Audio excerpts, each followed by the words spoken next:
ਪਿੰਡ ਵਾਲਿਓ ਆਹ ਵੀਡੀਓ ਬੜੀ ਵਾਇਰਲ ਹੋ ਰਹੀ ਹੈ, ਤੱਕੋ ਨਾ ਤੁਸੀਂ ਚੈੱਕ ਕਰੋ। ਇਹਦੇ 'ਚ ਰਜਬ ਬੱਟ ਦੀ ਠੁਕਾਈ ਹੋ ਰਹੀ ਹੈ। ਵਕੀਲਾਂ ਰਲ ਤੇ ਕਚਹਿਰੀ 'ਚ ਆਣ ਇਹਨੂੰ ਪਾਂਜਾ ਲਾਇਆ। ਉਹ ਕਹਿੰਦਾ ਰਜਬ ਬੱਟ ਕਹਿੰਦਾ ਕਿ ਇਹਨੇ ਵੀਡੀਓ ਬਣਾਈ ਸੀ ਕਿ ਕਿਸੇ ਵੱਡੇ ਵਕੀਲ ਨੇ ਕਿ ਬਾਈ ਮੇਰੇ ਖਿਲਾਫ, ਰਜਬ ਬੱਟ ਦੇ ਖਿਲਾਫ। ਤਾਂ ਰਜਬ ਬੱਟ ਕਹਿੰਦਾ ਸੀ ਕਿ ਵਕੀਲ ਮੇਰਾ ਨਾਂ ਲੈ ਕੇ ਫੇਮ ਲੈਂਦੇ ਹਨ। ਹੁਣ ਆਖਿਆ ਚਲੋ ਇੱਦਾਂ ਫੇਮ ਨਹੀਂ, ਅਸੀਂ ਫੇਮ ਲੈ ਸਾਂ। ਆਣ ਉਹਨਾਂ ਇੰਝ ਠੁਕਾਈ ਕੀਤੀ ਹੈ। ਆਣ ਕਸੂਨੇ ਚਾਟਾਂ ਦੇ ਮਾਰ 4.5 ਕੀਤਾ ਇਹਨੇ। ਚੌਧਰੀ ਸੁਣਨ ਨੇ ਚਾਹੀਏ ਚਬਾੜਾ ਤੋੜ ਦਿੱਤਾ ਇਹਨੇ। ਇਹਦੇ ਨਾਲ ਸਹੀ ਹੋਇਆ।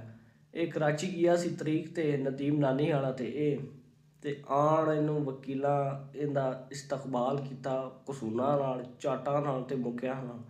ਇਹ ਮੈਂ ਤਾਂ ਕਹਿੰਦਾ ਇਹਦੇ ਨਾਲ ਸਹੀ ਹੋਇਆ। ਤੇ ਮੁਕੱਦਮਾ ਇਹਦੇ 'ਤੇ ਹੈਗਾ ਸੀ ਉਹ ਜਿਹੜੇ ਨੇ ਨਮਾਜ਼ ਦੀ ਗੁਸਤਾਖੀ ਕੀਤੀ ਸੀ ਨਾ।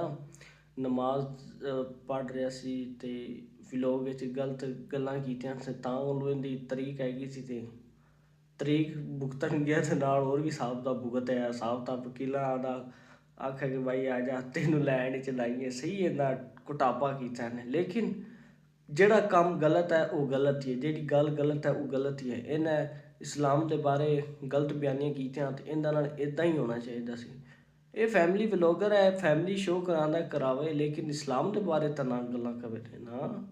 ਜਿਹੜਾ ਇਸਲਾਮ ਦੇ ਬਾਰੇ ਗੱਲਾਂ ਕਰੇਗਾ ਉਹਦੇ ਨਾਲ ਇੱਦਾਂ ਹੀ ਹੋਣਾ ਚਾਹੀਦਾ। ਠੀਕ ਹੋਇਆ, ਮੈਂ ਤਾਂ ਕਹਿੰਦਾ ਜ਼ਬਰਦਸਤ ਹੋਇਆ। ਤੁਸੀਂ ਕੀ ਕਹਿੰਦੇ ਹੋ?